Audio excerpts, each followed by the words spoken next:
முதல்ல எல்லாருக்கும் ஒரு ஹாய் சொல்லிக்கிறேன்.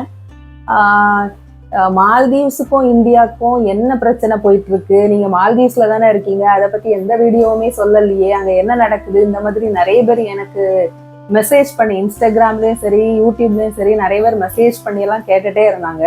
நான் இதை பத்தி வீடியோ போடணுமா போட வேண்டாமான்னு ஒரு டவுட்ல தான் இருந்தேன். பட் எனக்கு தெரிஞ்ச ஜஸ்ட் இன்ஃபர்மேஷன், இங்க என்ன நடக்குது அதை மட்டும் சொல்லிக்கிறேன். இந்த ப்ராப்ளம் எப்படி ஸ்டார்ட் ஆகுதுன்னு பாத்தீங்கன்னா, நம்ம எல்லாருக்குமே தெரியும், ஜான்வரி ஃபர்ஸ்ட் வீக்ல நம்மளோட பிரைம் மினிஸ்டர் லக்ஷதீப் யூனியன் டெரிட்டரிக்கு ஒரு பயணம் போறாங்க. அவரு பயணம் மட்டும் போகல, அங்க ஸ்னோர்க்லிங் பண்றாரு, மார்னிங் வாக் பண்றாரு, இந்த மாதிரி நிறைய விஷயங்கள் பண்றாரு. இது பெரிய அளவுல உலகம் ஃபுல்லாவே ட்ரெண்ட் ஆகுது. லக்ஷதீப்பா எங்க இருக்கு, சூப்பரா இருக்கு. ஏன்னா எல்லாருக்குமே மால்தீவ்ஸ்ல தான் இந்த மாதிரி ஒயிட் சாண்ட் பீச்சஸ், இந்த மாதிரி ஸ்னோர்க்லிங் பண்ற பிளேசஸ் இந்த மாதிரி எல்லாம் இருக்குன்னு நினைச்சிருப்பாங்க. இந்த பிளேஸ் எங்கடா இருக்கு அப்படின்னு சொல்லி எல்லாருமே ரொம்பவே தேட ஆரம்பிச்சிட்டாங்க. இப்ப கூகுள்ல எடுத்து பார்த்தா ரொம்பவே லக்ஷதீப் ஐலண்ட்ஸ் அப்படின்னு ரொம்பவே சர்ச்சிங்ல டாப்ல ட்ரெண்ட் ஆயிட்டே இருந்துச்சு. இப்படி பெரிய அளவுல ட்ரெண்ட் ஆனதுமே மால்தீவ்ஸ்ல உள்ளவங்களுக்கும் இதுல கண்ணில் படுது இந்த ட்வீட்டு. அப்போ என்ன பண்றாங்கன்னா, உடனே தாறுமாறா நம்ம இந்தியா பத்தி, நம்மளோட பிரைம் மினிஸ்டர் பத்தி தாறுமாறா ட்விட்டர்ல கமெண்ட்ஸ் போட ஆரம்பிச்சிடுறாங்க. இவங்களுக்கு ரொம்பவே காண்டாயிருது, எப்படிடா நம்மளை எதிர்த்து இவங்க டூரிசத்துக்கு இப்படி ப்ரமோட் பண்றாங்களே இந்த ஐலண்ட அப்படின்னு.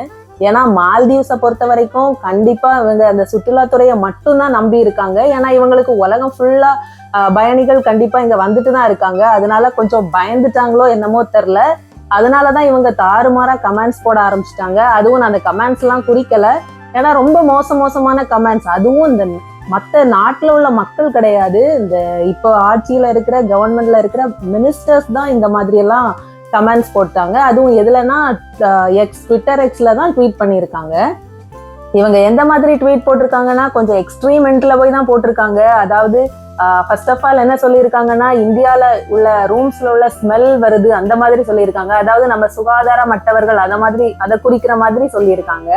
அது மட்டும் இல்ல, நம்ம பிரைம் மினிஸ்டர் என்ன சொல்லியிருக்காங்கன்னா, கோமாளி, இஸ்ரேலுடைய கை பொம்மை, அப்படி இப்படின்னு நிறைய கழுவி ஊத்தி இருக்காங்க.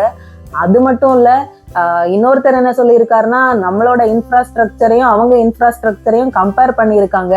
அதுதான் கொஞ்சம் காமெடியா இருக்கு. ஏன்னா இங்க உள்ள இன்ஃப்ராஸ்ட்ரக்சருக்கு பாதிக்குமே நம்ம தான் மெயினா இந்தியா தான் காசு கொடுத்துருப்போம். அதெல்லாம் மறந்து எப்படி பேசுறாங்கன்னே தெரியல. நான் இந்த வீடியோ போடுறதுக்கு கொஞ்சம் யோசிக்க தான் செஞ்சேன். ஏன்னா கொஞ்ச நாளைக்கு முன்னாடி ஒரு வீடியோ நான் கீழே லிங்க்ல கொடுத்துருக்கேன், இப்படி ஒரு வீடியோ போட்டிருந்தேன். அதுக்கு நிறைய பாசிட்டிவ் நெகட்டிவ் கமெண்ட்ஸ் எல்லாம் வந்துச்சு. சரி, எதுக்கு வம்பு, இந்த மாதிரி வீடியோஸ் போடக்கூடாதுன்னு நினைச்சிருந்தேன். இப்ப நான் நிறைய பேர் கேட்டனாலதான் இதை போட்டுக்கிறேன். உடனே நிறைய பேர் கேட்கலாம், நீங்களும் அந்த நாட்டுல தானே இருக்கீங்கன்னு. அப்படி பார்த்தா நம்ம எந்த நாட்டுக்குமே போக முடியாது, எந்த இடங்களுக்குமே போக முடியாது. மால்தீவ்ஸ்ல 10ல் 7 பேர் கண்டிப்பா இந்தியா வந்திருப்பாங்க. ஒன்னு எஜுகேஷனல் பர்பஸா இருந்திருக்கும், இல்லாட்டி கண்டிப்பா மெடிக்கல் ஃபெசிலிட்டியா இருந்திருக்கும். உடனே அவங்க கொச்சின், ட்ரிவாண்ட்ரம் இந்த மாதிரி டெய்லி வந்துட்டு தான் இருக்காங்க. அது மட்டும் இல்ல, இந்தியா மால்தீவ்ஸோட 3rd பெரிய இம்போர்ட்டரா இருக்காங்க. ஆனாலுமே அவங்க இந்த மாதிரி கமெண்ட்ஸ் எல்லாம் போடுறது ரொம்பவே கஷ்டமா தான் இருந்துச்சு. இவங்க இந்த மாதிரி தாறுமாறா ட்வீட் போட்டு இது ட்ரெண்ட் ஆனதுமே நிறைய நெகட்டிவ் கமெண்ட்ஸ் எல்லாம் வந்துட்டு உடனே இதை ரிமூவ் பண்ணிட்டாங்க, அதாவது டெலீட் பண்ணிட்டாங்க. இதையெல்லாம் பார்த்து காண்டான மக்களே என்ன பண்ணிட்டாங்கன்னா, நிறைய பேர் மால்தீவ்ஸ்க்கு வராதா இருந்ததை புக்கிங் கேன்சல் பண்ணிட்டாங்க. ஒரு ஃபிளைட்டோட புக்கிங் எல்லாம் கேன்சல் பண்ணிட்டாங்க. அப்புறம் இந்த பாலிவுட் ஸ்டார்ஸ், பெரிய பெரிய பிளேயர்ஸ் எல்லாருமே சப்போர்ட் பண்ண ஆரம்பிச்சிட்டாங்க. அவங்களுக்கு எதிராக சொல்ல ஆரம்பிச்சிட்டாங்க. லக்ஷதீப்பை ட்ரெண்ட் ஆக்கி விட்டுட்டாங்க. இந்த மாதிரி போயிட்டே இருந்துச்சு. இதுல என்ன பெரிய விஷயம்னா, 1956ல அவங்க இண்டிபெண்டன்ஸ் கிடைச்சத நம்ம நாடுதான் ஃபர்ஸ்ட் அங்கீகாரம் பண்ண நாடு. மற்ற நாடுகள் அங்கீகாரம் பண்ணாத நேரம் கூட அவங்களுக்கு ஒரு ஹை கமிஷன் எல்லாம் ஏற்படுத்தி, நாங்க உங்களை தனி நாடா அங்கீகரிக்கிறோம்னு 1956 to இப்ப வரைக்கும் அவங்களுக்கு அவங்க உதவிகளா இருக்கட்டும் எல்லாமே பண்ணிட்டு இருக்காங்க. ஆனா 2011ல எப்ப சைனா அவங்களுக்கு சப்போர்ட் பண்ண ஆரம்பிச்சாங்களோ அப்பல இருந்து இந்தியா அவுட், அந்த மாதிரி எல்லாம் நிறைய ஒரு கட்சி ஃபார்ம் ஆகி இப்ப அவங்கதான் இப்ப ஆட்சியிலயும் இருக்கிறாங்க. போன கவர்மெண்ட் பாத்தீங்கன்னா இந்தியாவோட சப்போர்ட்டான கவர்மெண்ட் தான். அவங்களோட பாலிசியே இந்தியா ஃபர்ஸ்ட் பாலிசி. ஆனா இப்ப இருக்கிறவங்களோட பாலிசி பாத்தீங்கன்னா இந்தியா அவுட் பாலிசி தான்.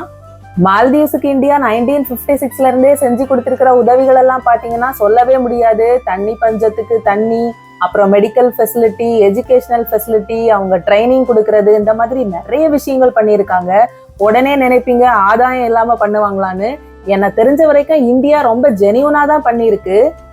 நமக்கு பாத்தீங்கன்னா எப்படியுமே மால்தீவ்ஸ் ஒரு முக்கியமான நாடு தான், நம்ம இந்தியன் ஓஷன்ல இருக்கிற நாடு, அதனால இந்தியாவுக்கு ஒரு முக்கியமான தேவையுள்ள நாடு தான், இல்லைன்னு சொல்லல. மால்தீவ்ஸ்ல நடக்கிற இந்தியன் ப்ராஜெக்ட்ஸ் எல்லாமே ரொம்ப ஸ்லோவா இருக்கும் அந்த மாதிரி எல்லாம் சொல்லுவாங்க. நம்ம ரொம்ப கடன் வாரி கொடுத்து அந்த மாதிரி எல்லாம் பண்ண மாட்டோம். ஜெனியூனா எப்பப்ப தேவைப்படுதோ அந்த டைம்ல நம்ம ஹெல்ப் பண்ணுவோம். அதான் நம்ம பாலிசி. நம்ம எந்த கண்ட்ரியுமே பெருசா சீன்ற மாதிரி எல்லாம் எனக்கு தெரியல. ஆனா சைனாவை பொறுத்த வரைக்கும் அவங்களோட மெயின் 2 ப்ராஜெக்ட் என்னன்னா ஒன் பெல்ட் ஒன் ரோட் இனிஷியேட்டிவும் அப்புறம் இந்த ஸ்ட்ரிங் ஆஃப் பேர்ல்ஸ், இந்த இந்தியன் ஓஷன்ல இருக்கிற எல்லா நாடையுமே அவங்க கண்ட்ரோலுக்கு கொண்டு வரணும்னு நினைக்கிறாங்க. இதுக்கு எதிராக இருக்கிறது இந்தியா மட்டும்தான். அதனாலதான் எல்லா நாட்டுக்குமே கண்மூடித்தனமா அவங்க நிறைய காசை அள்ளி கொடுக்குறாங்க கடனாட்டு. அதுக்கு பேரே என்ன சொல்றாங்கன்னா டெட் ட்ராப்னு சொல்றாங்க. சரி, அதை பத்தி எல்லாம் நம்ம ரொம்ப டீட்டெயிலா போக வேணாம். நிறைய பேர் உடனே நீங்க இந்த கட்சியா அந்த கட்சியான்லாம் சொல்லுவீங்க. நான் இந்தியாவை பத்தி பேசிட்டு இருக்கேன். இப்போ இந்த 3 மினிஸ்டர்ஸை என்ன பண்ணிட்டாங்கன்னா சஸ்பெண்ட் பண்ணிட்டாங்க.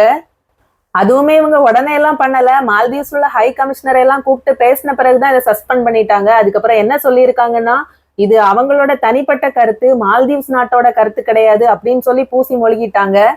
மால்தீவ்ஸ்ல இருக்கிற பிரசிடென்ட் பதவியேற்று ஒரு 2-3 மாசம் தான் ஆகுது. அவர் இப்ப முதலா வெளிநாட்டு சுற்றுப்பயணம்னு பார்த்தா சைனாலதான் இருக்கிறாரு. அங்கதான் ஃபர்ஸ்ட் போயிருக்காங்க.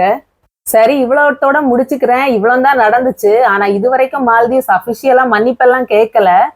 நீங்க யோசிக்கலாம் இந்தியன்ஸ் டூர் வராட்டி ஏதாவது ஆகுமான்னு. கண்டிப்பா ஆகும். ஏன்னா இங்க 10 to 15% ஒவ்வொரு வருஷமும் இந்தியன் டூரிஸ்ட் தான் நிறைய பேர் வராங்க. இந்த நாட்டுல பாத்தீங்கன்னா டூரிசம் அப்புறம் மீன் இந்த 2ஐயும் தவிர வேற எதுவுமே கிடையாது. சரி, நம்ம பொறுத்திருந்து பார்க்கலாம் என்ன நடக்குதுன்னு. இதோட நான் என்னோட இதை முடிச்சுக்கிறேன். என்னோட வீடியோ பிடிச்சிருந்துன்னா மறக்காம லைக் பண்ணுங்க, ஷேர் பண்ணுங்க, சேனலை சப்ஸ்கிரைப் பண்ணுங்க. இன்னொரு இன்ட்ரெஸ்டிங்கான வீடியோல சந்திக்கிறேன். தேங்க்யூ ஃபார் வாட்சிங்.